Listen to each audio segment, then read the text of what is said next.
Hello à tous et bienvenue dans ce nouvel épisode. Après avoir choisi le véhicule adapté à vos besoins, il va être temps de s'attaquer à ce qu'il est possible de faire à l'intérieur. Donc cette vidéo va être dédiée à la réalisation de vos plans d'aménagement tout en prenant en compte les normes VASP qui cadrent ce qu'il est possible de faire ou non. Allez, c'est parti!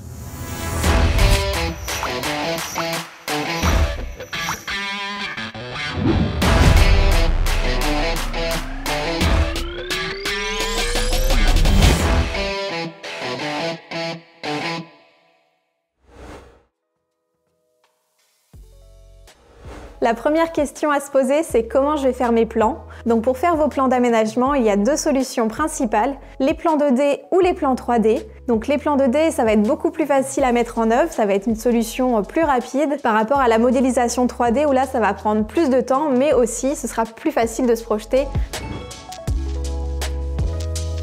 L'avantage du plan 2D, c'est qu'il peut être fait très rapidement. Donc la solution la plus simple, c'est de le faire avec du papier et du crayon, mais il est aussi possible de le faire sur ordinateur avec soit des logiciels de dessin, soit des logiciels de type PowerPoint par exemple. Dans tous les cas, c'est super important de faire des plans à l'échelle pour bien se représenter tout ce qui va être volume, espace. Et si vous êtes des adeptes du papier et du crayon, on vous conseille vraiment d'utiliser du papier millimétré. Ça aidera vraiment à avoir des plans à l'échelle. L'inconvénient principal de cette solution, donc des plans 2D, c'est que ça va être difficile de se projeter. C'est difficile de percevoir vraiment tout ce qui va être espace, volume, mais il est tout à fait possible de commencer par des plans 2D qui vont être plus faciles, plus rapides à mettre en œuvre, et ensuite passer sur une modélisation 3D une fois que les plans 2D seront validés. Avec les plans 3D, on passe vraiment à un niveau au-dessus. Par contre, par rapport à des plans 2D, ça va prendre beaucoup plus de temps, surtout si vous ne maîtrisez pas déjà un logiciel de modélisation 3D. Mais le gros avantage, c'est que ça va vraiment permettre de se projeter et de mieux se représenter tout ce qui va être les volumes. Et si vous y passez du temps, vous pouvez vraiment faire des plans très précis. Et une fois que vous avez créé votre première modélisation 3D, donc que vous avez créé tous les éléments de votre agencement, il va être super facile de pouvoir déplacer tous ces éléments et du coup de reconstituer un aménagement complètement différent ou de faire des plus petites modifications.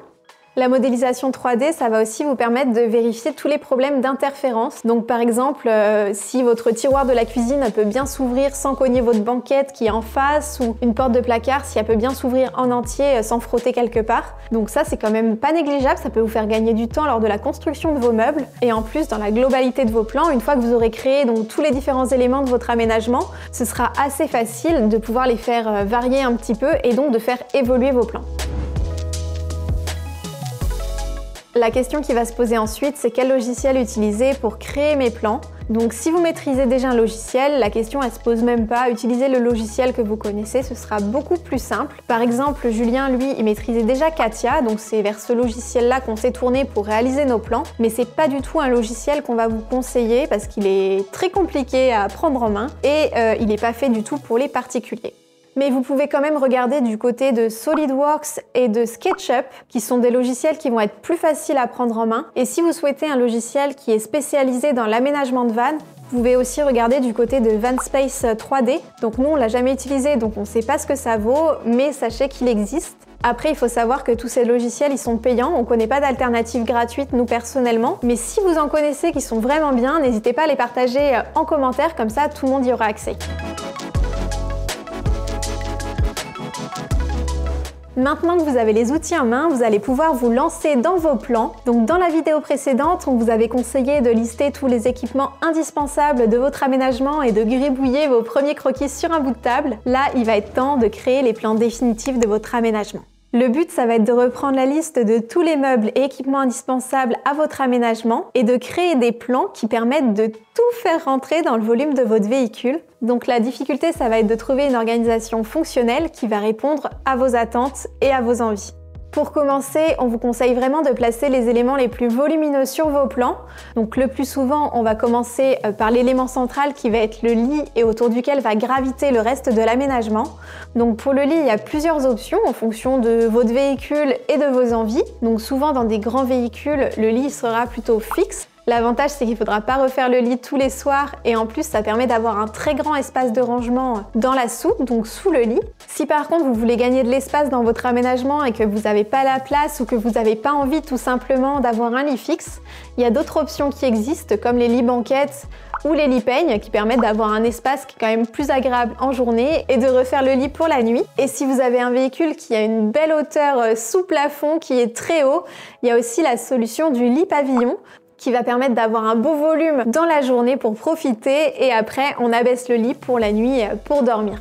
Un autre élément qui peut être assez difficile à placer, ça va être la douche, surtout si vous souhaitez une douche fixe fermée qui va avoir un espace vraiment dédié, ça peut être assez compliqué et prendre tout de suite pas mal d'espace. Et ensuite, on vous conseille vraiment de placer les différents éléments en fonction de leurs contraintes et surtout en fonction de vos envies. Dans tous les cas, n'espérez pas trouver votre solution idéale du premier coup, il va vraiment falloir recommencer et travailler vos plans au fur et à mesure, avoir de nouvelles idées pour vraiment trouver l'agencement qui va correspondre à vos besoins et à vos envies et qui sera l'agencement parfait pour votre utilisation surtout. En tout cas, n'hésitez pas à vous inspirer des aménagements que vous pouvez voir sur les réseaux sociaux, donc sur Instagram, Pinterest, YouTube, etc. Ça peut vraiment vous donner des idées sur ce que vous voulez faire, ce que vous voulez pas faire.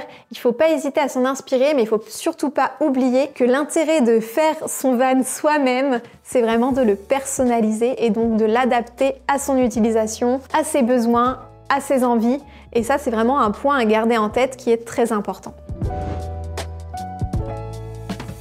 On va quand même vous donner quelques conseils pour vous aiguiller dans la réalisation de vos plans.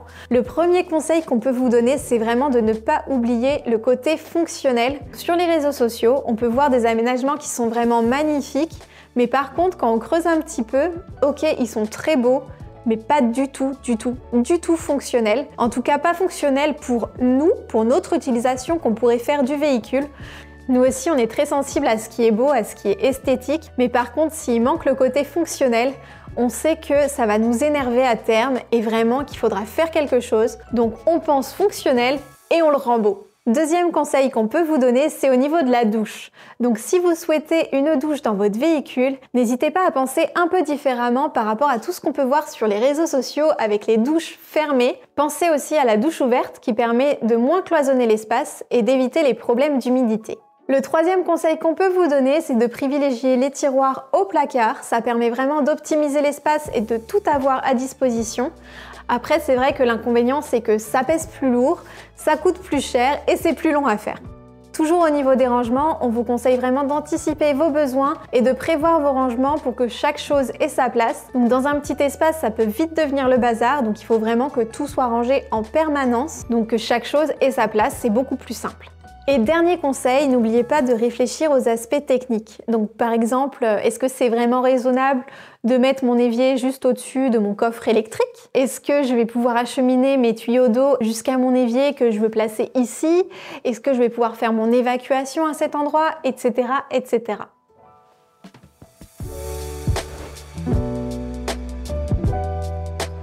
Dans un second temps, il va falloir valider vos plans par rapport à ce qu'il est possible de faire du point de vue de l'homologation VASP, des contraintes inhérentes à votre véhicule et aux différents équipements. L'homologation VASP, ça permet de mettre à jour la catégorie du véhicule sur la carte grise une fois que ce véhicule a été aménagé. Le plus souvent, on passe d'un véhicule CTTE, donc c'est-à-dire un utilitaire, à un véhicule VASP caravane. Ça implique de respecter certaines normes lors de la conception de l'aménagement et le respect de ces normes sera ensuite vérifié par un organisme indépendant et par l'Adréal. On vous donne beaucoup plus de détails sur l'homologation VASP dans notre vidéo dédiée. Donc si vous voulez faire homologuer votre véhicule en VASP caravane, il faudra suivre les normes en vigueur. Donc c'est super important d'avoir ces normes-là en tête pour pouvoir valider vos plans. Et même si vous ne souhaitez pas homologuer votre véhicule pour le moment, on vous conseille quand même de respecter un maximum les normes. La plupart des contraintes, elles sont d'ordre sécuritaire et en plus, si dans le futur vous souhaitez quand même aménager votre véhicule, ça va carrément vous simplifier la tâche. La première des questions à se poser, c'est de savoir si vos plans rentrent dans la définition du VASP caravane. Une autocaravane est un véhicule de catégorie M avec un compartiment habitable qui contient au moins les équipements suivants. Des sièges et une table, des couchettes qui peuvent être obtenues en convertissant les sièges, un coin cuisine, Des espaces de rangement. Ces équipements doivent être arrimés de façon rigide aux compartiments habitables. La table peut toutefois être conçue de manière à pouvoir être retirée facilement. Ça signifie que vos plans ils doivent contenir à minima des sièges, une table, un coin nuit, un coin cuisine et des espaces de rangement et que tous ces éléments, sauf la table, doivent être inamovibles. C'est vraiment un point essentiel qui est souvent oublié finalement. On se concentre sur les normes et puis sur la définition du VASP. Donc c'est vraiment un point qui est très important. Ça vous évitera des ennuis de bien respecter cette définition. Et dans le cadre de l'homologation VASP, l'aménagement il doit aussi satisfaire à différentes exigences qui sont réparties dans 4 normes différentes. On va revenir un petit peu plus en détail sur chacune de ces normes et surtout sur les différentes exigences qui vont pouvoir avoir un impact sur votre agencement et sur les différents éléments de vos plans. On va directement commencer avec la première norme, donc la norme NF-EN 721, qui est relative aux exigences de ventilation de sécurité dans les véhicules habitables de loisirs. Cette norme, elle est vraiment à prendre en compte dès l'étape des plans, car les contraintes sont assez précises et elles peuvent impacter la disposition des différents éléments dans votre aménagement. Elle contient notamment des exigences concernant les aérations hautes et basses au sujet de leur surface, mais aussi de leur position. La surface minimale d'aération, elle est dépendante du gabarit du véhicule, plus précisément de sa surface projetée, c'est-à-dire sa largeur fois sa longueur. 2 types d'aération permanente sont obligatoires, les aérations basses qui doivent être placées à moins de 10 cm du sol et les aérations hautes qui doivent être placées sur le toit. On vous affiche le tableau avec les différentes surfaces d'aération à prévoir en fonction du gabarit du véhicule. Nous, pour nos Fiat Ducato L2H2 et L2H3, on était sur des surfaces projetées situées entre 10 et 15 mètres carrés. Si jamais il n'est pas possible pour vous de mettre des aérations sur le toit, il est tout à fait possible de les mettre sur les parois du véhicule, mais à plus de 1,75 m de hauteur. Et dans ce cas-là, il faudra en doubler la surface. Un deuxième point hyper important dans cette norme, c'est la disposition des ouvertures d'évacuation des produits de combustion par rapport aux fenêtres et aux différentes aérations. Par exemple, il est interdit d'installer une fenêtre juste au-dessus de l'évacuation d'un chauffage ou d'un chauffe-eau sans installer sur la fenêtre un système d'arrêt automatique de l'équipement à l'ouverture de la fenêtre. Donc c'est vraiment très contraignant. La norme demande aussi que toute aération soit située à une distance minimale de 30 cm de toute ouverture d'évacuation des produits de combustion. Et si jamais une évacuation des gaz brûlés se fait sous le plancher, il est recommandé d'éviter de mettre une aération basse dans le sol. Pour résumer, il faut faire très attention à la situation des différentes fenêtres et aérations en fonction de celle des chauffe-eau, chauffage, voire même frigo trimix. Un autre point important, c'est que l'évacuation des produits de combustion, elle doit se situer à minimum 50 cm des différents points de remplissage en carburant, donc que ce soit le gasoil, diesel ou le GPL. Donc c'est super important d'avoir en tête ces différentes contraintes dès l'étape des plans pour pouvoir anticiper la position et la disposition des différentes aérations. Et c'est aussi pour ça que la plupart des aérations basses, elles sont situées dans la porte du véhicule, les portes latérales ou les portes arrière. On passe maintenant à la deuxième norme, qui est la norme NF-EN 1949, qui est relative aux spécifications liées aux installations des systèmes GPL pour les besoins domestiques dans les véhicules habitables de loisirs. Cette norme, elle est à prendre en compte uniquement si vous souhaitez installer du gaz dans votre véhicule aménagé. Cette norme, elle concerne toutes les installations de gaz, que ce soit les installations avec des réservoirs rechargeables de GPLC ou bien les installations avec du propane ou du butane, parce que oui, le propane et le butane, ce sont aussi des GPL, donc c'est-à-dire des gaz de pétrole liquéfié. Cette norme, elle reprend quelques éléments de la norme précédente, notamment des éléments qui concernent les ouvertures liées à l'évacuation des produits de combustion des équipements qui fonctionnent au gaz. Cette norme, elle présente beaucoup d'informations sur l'installation du circuit de gaz, donc c'est des éléments qu'on reprendra dans notre vidéo dédiée au circuit de gaz. Pour les plans, il y a surtout 4 informations qui sont très importantes. La première, c'est qu'il faut impérativement prévoir un caisson étanche pour stocker la bouteille de gaz. Ce caisson étanche, il doit comporter une aération basse. Elle équivaut à au moins 2% de la surface du plancher du caisson avec un minimum de 100 cm². Troisième point, la distance entre le coffre de gaz et l'échappement du moteur doit être de minimum 30 cm. Et en cas d'installation d'un réservoir de GPL, il faut prévoir au minimum 50 cm entre la coupelle de remplissage de GPL qui est située à l'extérieur du véhicule et toute ouverture. On passe maintenant à la troisième norme qui est la norme NFEN 1646, donc qui reprend les exigences d'habitation relatives à la santé et à la sécurité dans les véhicules habitables de loisirs et plus spécifiquement dans les autocaravanes. Cette norme elle reprend vraiment beaucoup d'informations, que ce soit au niveau de l'aménagement intérieur, donc que ce soit les couchettes, le coin de cuisine, etc. ou encore au niveau de l'eau, de la ventilation ou des protections contre le feu. Cette norme elle reprend différentes exigences qui peuvent impacter vos plans. Donc par exemple, elle demande à ce que le réservoir d'eau grise puisse contenir au moins 50% de la quantité d'eau propre. Au niveau de l'agencement des différents volumes, il faudra faire attention notamment si vous prévoyez une salle de bain fermée, parce que oui, la norme demande à ce que toute pièce fermée ait sa propre issue de secours, excepté si cette pièce a sa porte qui est située à moins de 2 mètres d'une autre issue de secours. Donc c'est vraiment à calculer quand vous faites vos plans. Au niveau de la disposition de la cuisine et plus précisément de la disposition du frigo, il faudra faire très attention si vous choisissez un frigo Trimix qui fonctionne au gaz, car ce frigo nécessite une ouverture pour évacuer les gaz brûlés et cette ouverture elle doit être située à plus de 50 cm de l'orifice de remplissage en carburant. Au niveau de l'accès à la partie habitable depuis l'extérieur, il faut faire assez attention car la norme elle demande une largeur minimum de 48 cm pour pouvoir entrer et sortir de la partie habitable. Toujours au niveau de la cuisine, il faut faire super attention à la distance entre les éléments inflammables et les plaques de cuisson. Donc il faut une distance minimum de 20 cm entre le bord du brûleur et l'élément inflammable. Sinon, il faut prévoir une protection. On voulait aussi évoquer un point dans cette vidéo, c'est que la réglementation et du coup les normes, elles évoluent au fur et à mesure. Et notamment dans cette norme NFEN 1646-1, la partie relative à la protection anti-chute, elle a été simplifiée. Auparavant, il était vraiment indiqué dans la norme que tout lit qui était situé à plus d'1 mètre de hauteur du plancher devait être protégé, donc avec un filet anti-chute par exemple, alors qu'aujourd'hui dans la version de 2018, c'est plus le cas, il n'y a plus cette notion de 1 mètre, c'est juste signifié en hauteur, donc c'est à l'appréciation du contrôleur. La quatrième norme, c'est la norme NFEN 1648-2, donc qui elle est relative aux installations électriques à très basse tension de 12 volts en courant continu. Globalement, cette norme elle n'a pas d'impact sur les plans, mais on en reparlera dans la vidéo dédiée à la conception du système électrique.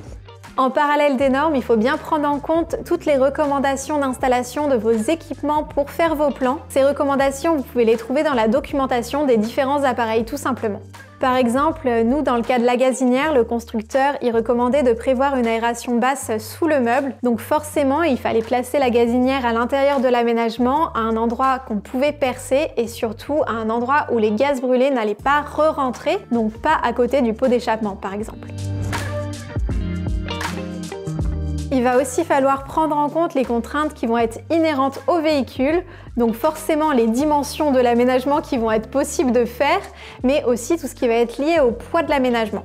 La première contrainte qui va être liée au véhicule, ça va être le respect du PTAC, donc c'est-à-dire le poids total en charge.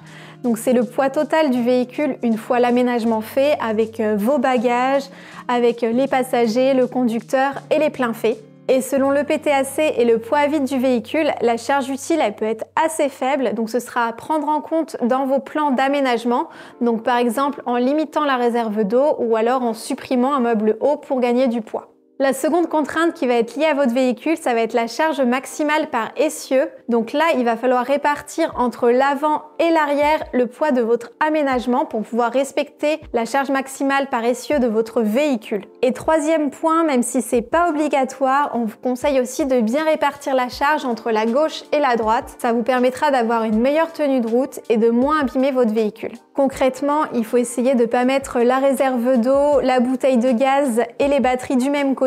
Il faut essayer de répartir entre la gauche et la droite. Et si vous pouvez les mettre au milieu, ce sera encore mieux. Et enfin, il ne faut surtout pas penser que vos plans ils sont gravés dans le marbre. Ils vont sûrement évoluer entre le début et la fin de votre aménagement. Et justement, vous allez pouvoir revenir dessus, les modifier et les ajuster au fur et à mesure pour vraiment avoir les plans parfaits. Toutes ces étapes, elles peuvent être réalisées avant même d'avoir acheté votre véhicule. Vous pouvez déjà commencer à travailler sur vos plans, mais par contre, leur validation définitive, elle pourrait être faite que quand vous aurez le véhicule en face de vous, que vous aurez votre véhicule définitif, parce qu'il y a des contraintes qui sont inhérentes au véhicule, comme par exemple la situation du pot d'échappement, les différents renforts, le châssis, etc. Une fois que vous êtes content de vos plans sur le papier ou sur un logiciel, vous allez pouvoir passer à la pratique. Et dès que votre véhicule est disponible, on vous conseille vraiment de commander tous les équipements de votre aménagement pour pouvoir réaliser un montage à blanc assez rapidement et ainsi vraiment valider les différents volumes et la disposition des éléments. Vous pouvez délimiter au sol les différents meubles et ensuite y placer vos équipements pour avoir une bonne idée des volumes et des différentes contraintes auxquelles il faut penser. Et c'est aussi à cette étape que vous allez pouvoir valider vos plans en fonction des différents renforts du véhicule, car les différents renforts vont conditionner le positionnement de toutes les ouvertures, donc des fenêtres, des lanterneaux, des aérations, mais aussi de toutes les ouvertures d'évacuation des produits de combustion, donc de la situation du chauffage, du chauffe-eau, du frigo si vous prenez un frigo au gaz, etc., etc. Ça, c'est vraiment un point à garder en tête. On ne fait pas tout ce qu'on veut sur un véhicule. Le positionnement de la moindre ouverture va dépendre de la situation des différents renforts et de la position du châssis. Et voilà, je pense qu'on a fait le tour du sujet. Donc si vous avez des questions, des idées à partager ou des remarques, on vous attend dans l'espace commentaire sous la vidéo. Nous, on a hâte de vous lire et on se retrouve très vite dans une prochaine vidéo sur la conception du système électrique. Allez, ciao!